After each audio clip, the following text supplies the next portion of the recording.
नमस्कार। आज हम कक्षा अष्टम विषय विज्ञान अध्याय 2 सूक्ष्म जीव मित्र एवं सत्व के अभ्यास प्रश्न को हल कराऊंगा। प्रश्न 1, रिक्त स्थानों की पूर्ति कीजिए। सूक्ष्म जीवों को रिक्त स्थान की सहायता से देखा जा सकता है। यहाँ पर हम सूक्ष्मदर्शी लिखेंगे। नीले हरे शैवाल वायु से रिक्त स्थान का स्थिरीकरण करते हैं, जिससे मिट्टी की उर्वरता में वृद्धि होती है। यहाँ पर हम नाइट्रोजन लिखेंगे।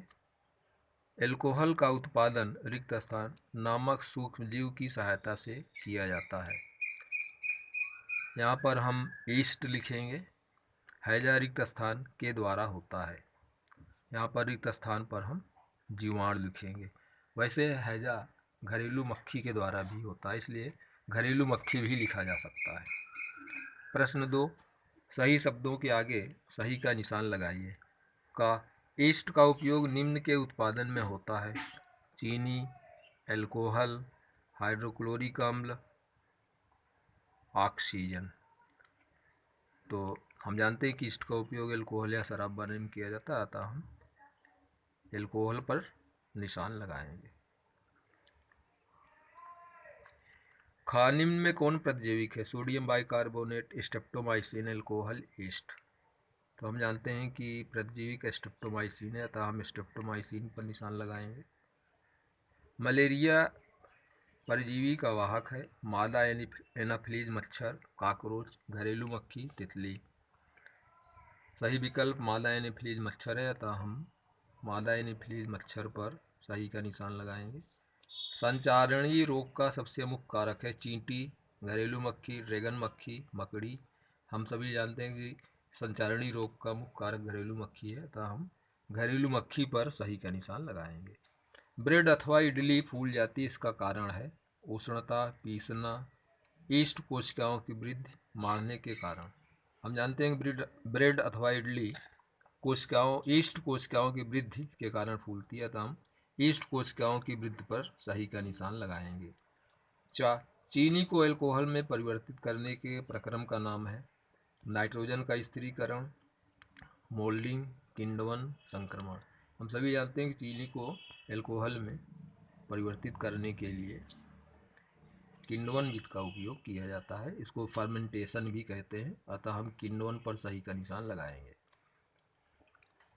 प्रश्न 3, कॉलम 1 के जीवों का मिलान कॉलम 2 में दिए गए उनके कार्य से कीजिए। कॉलम 1, का जीवाणु, खा राइजोबियम, गा लैक्टोबैसिलस, घा ईस्ट, अंगा एक प्रोटोजोआ, चा एक विषाणु। कॉलम 2, नाइट्रोजन का स्थिरीकरण, दही का जमना, ब्रेड की बेकिंग, मलेरिया का कारक, हैजा का कारक, एड्स का कारक, प्रतिजैविक उत्पादित करना। इसका सही मिलान इस प्रकार से है: कॉलम 1 और कॉलम 2 में का जीवाणु, हैजा का कारक, राइजोबियम नाइट्रोजन का स्थिरीकरण, लैक्टोबैसिलस दही का जमना, ईस्ट ब्रेड की बेकिंग, एक प्रोटोजोआ मलेरिया का कारक, एक विषाणु एड्स का कारक। प्रश्न 4, क्या सूक्ष्मजीव बिना यंत्र की सहायता से देखे जा सकते हैं? यदि नहीं तो कैसे देखे जा सकते हैं? इसका उत्तर नहीं है, क्योंकि सूक्ष्मजीव आकार में बहुत छोटे होते हैं, अतः नंगी आंखों से इन्हें नहीं देखा जा सकता।